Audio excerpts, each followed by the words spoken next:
Good day everyone. I'm Beverly M. Kasipit from the Scream 1 Doc 13.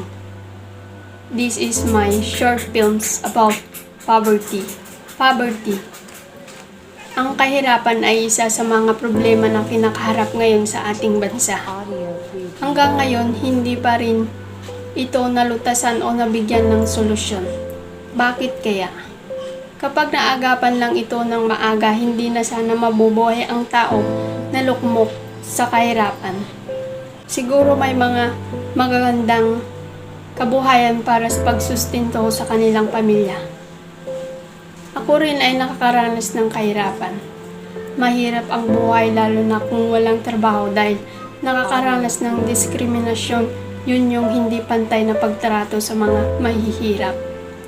Lack of education, food and shelter. Minsan nakakaranas din ng malnutrition because of lack of food.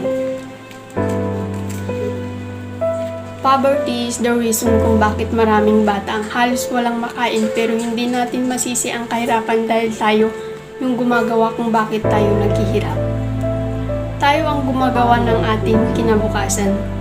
Kaya naman para masolusyonan natin ang kahirapan, tayo magtutulungan.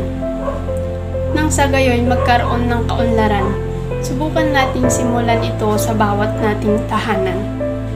Gumawa ng paraan para masugpo ang problemang ito. Isa sa mga paraan para mabigyan lunas ng sitwasyong ito ay pagiging tapat sa serbisyo, sarili, pamilya, at kapwa. Audio preview.